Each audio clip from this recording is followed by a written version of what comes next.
اعوذ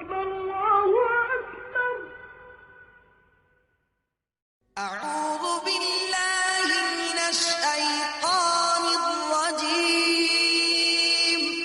بسم اللہ الرحمن الرحیم۔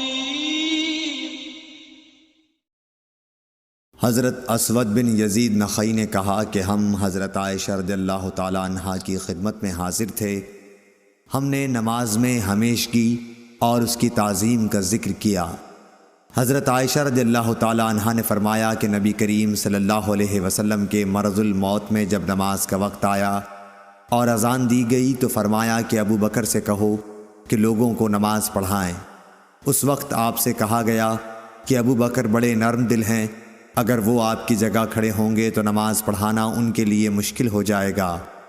آپ نے پھر وہی حکم فرمایا اور آپ کے سامنے پھر وہی بات دہرا دی گئی۔ تیسری مرتبہ آپ نے فرمایا کہ تم تو بالکل یوسف کے ساتھ والی عورتوں کی طرح ہو کہ دل میں کچھ ہے اور ظاہر کچھ اور کر رہی ہو۔ ابو بکر سے کہو کہ وہ نماز پڑھائیں۔ آخر ابو بکر رضی اللہ تعالیٰ عنہ نماز پڑھانے کے لیے تشریف لائے۔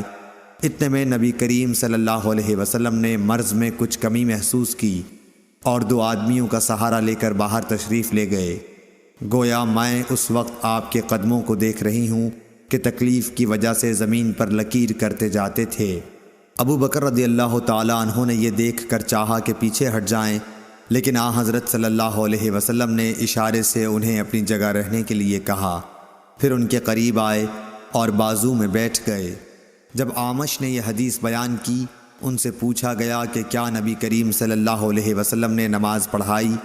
اور ابو بکر رضی اللہ تعالیٰ عنہ نے آپ کی اقتدا کی اور لوگوں نے ابو بکر رضی اللہ تعالیٰ عنہ کی نماز کی اقتدا کی۔ حضرت اعمش نے سر کے اشارے سے بتلایا کہ ہاں۔ ابو داؤد طیالسی نے اس حدیث کا ایک ٹکڑا شعبہ سے روایت کیا ہے اور شعبہ نے اعمش سے، اور ابو معاویہ نے اس روایت میں یہ زیادہ کیا کہ حضرت صلی اللہ علیہ وسلم حضرت ابو بکر کے بائیں طرف بیٹھے، پس ابو بکر رضی اللہ تعالیٰ عنہ کھڑے ہو کر نماز پڑھ رہے تھے۔ صحیح بخاری حدیث نمبر 664۔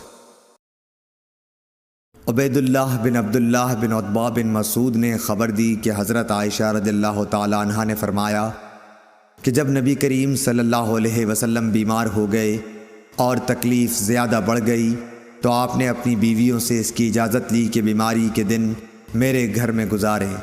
انہوں نے اس کی آپ کو اجازت دے دی۔ پھر آپ باہر تشریف لے گئے۔ آپ کے قدم زمین پر لکیر کر رہے تھے۔ آپ اس وقت عباس رضی اللہ تعالیٰ عنہ اور ایک اور شخص کے بیچ میں تھے، یعنی دونوں حضرات کا سہارا لیے ہوئے تھے۔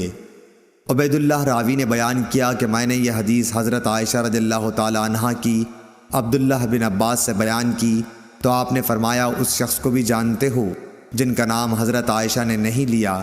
میں نے کہا کہ نہیں۔ آپ نے فرمایا کہ وہ دوسرے آدمی حضرت علی رضی اللہ تعالیٰ عنہ تھے۔ صحیح بخاری حدیث نمبر 665۔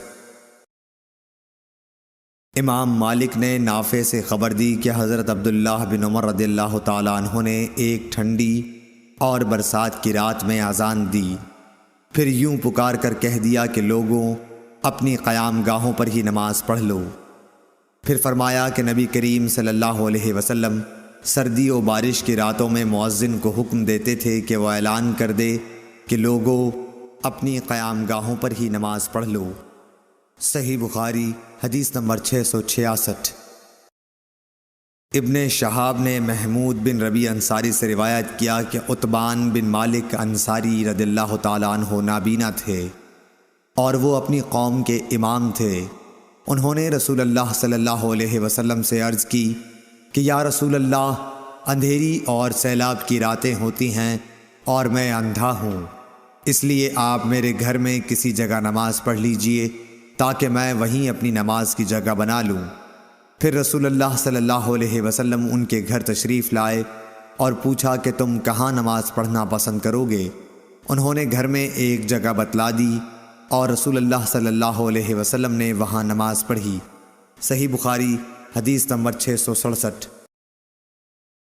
عبد الحمید الزیادی نے بیان کیا کہ میں نے